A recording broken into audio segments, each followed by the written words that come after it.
Hi, my name is Robin, and I'm going to be reading Lobo by Gladys Cretan. No pictures on the front.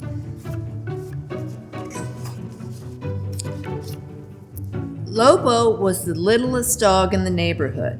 He was black. He could run like the wind. He was brave. But everyone talked about how small he was. He's no bigger than a minute, they said. Lobo looked over his shoulder. I'm not little, he thought. I go all the way to the tip of my tail. When Lobo's family moved to a new house, the neighbors asked about his name. It means wolf, said Peter. He doesn't look like a wolf, said the neighbors. He's such a little dog. I'm not little, Lobo thought. He ran across the yard and barked at a caterpillar. I'm fierce. He sat in the front hall near the door. I'm guarding the family, he said to himself. I'm loyal. When he heard footsteps, he cocked his head. It was a stranger. He barked, he growled, and he barked again. The family came running. Oh, Lobo, Marianne said. It's the new milkman. Lobo stopped to think. Peter liked milk. Perhaps the milkman should be allowed. Peter's mother opened the door. My, said the milkman, such a small dog making all that noise. I'm not small, thought Lobo. He ran outside and chased all the birds off the back lawn. The birds know I'm big, he said to himself. All afternoon, Lobo was busy. I'm a watchdog. I must do my duty. He barked at the laundryman, the telephone man. Stop, stop, called Peter. You can't be too careful, Lobo thought. He barked at the newspaper boy, at the neighbors. Quiet, yelled Marianne. Lobo barked on. Shame on you, Lobo, said Mrs. McGee. All that noise. You're a bad dog, Marianne said. You're only a little dog, Peter said, so start acting like one. Well, Lobo walked off slowly. He found a bush to hide under. He put his head down on his paws. I'm not little, he said to himself. Am I? No one answered. When Peter came out and called him, Lobo stayed right where he was, under the bush. He knows he's in disgrace, Marianne said. Don't worry, he'll come out later. No, thought Lobo, I won't come out all day and all night, and they'll be sorry, though he wasn't sure why. He tried not to think about the good food in his red dish. He tried not to think about the secret treats Peter slipped to him under the dining room table. He tried not to notice when Peter and Marianne went to play with their new friends next door. But he was lonely. Little by little, sleep sneaked over him. It was much, much later that something woke him up. But what? He opened one eye, then the other. He looked around. Nothing. Yes, something. He raised one ear, then the other. Every inch of him listened. Nothing, but still something.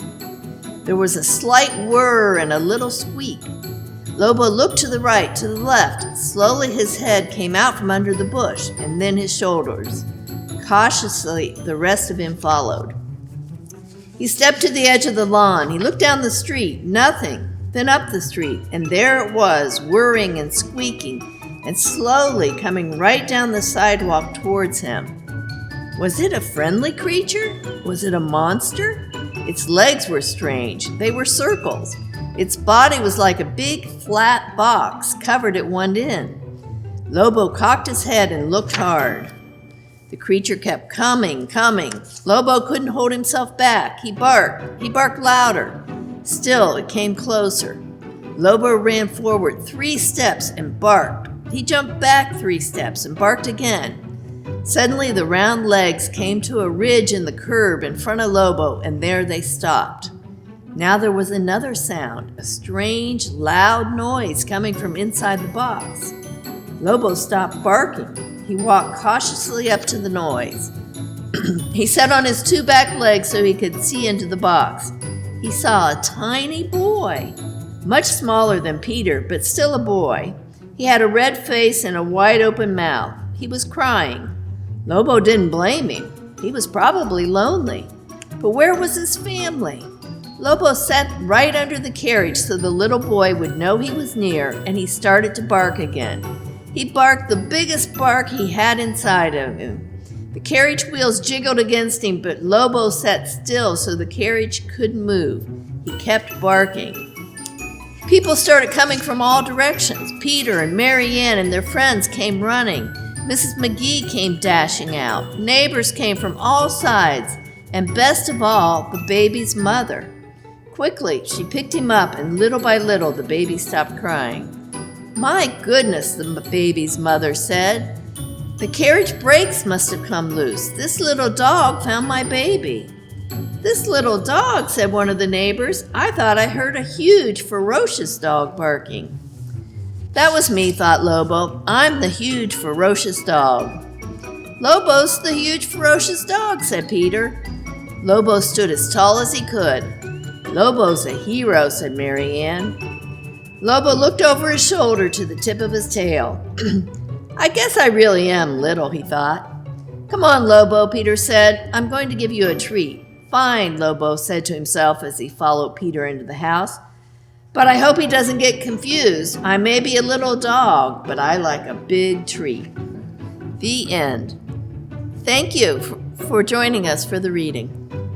See you tomorrow or the next time.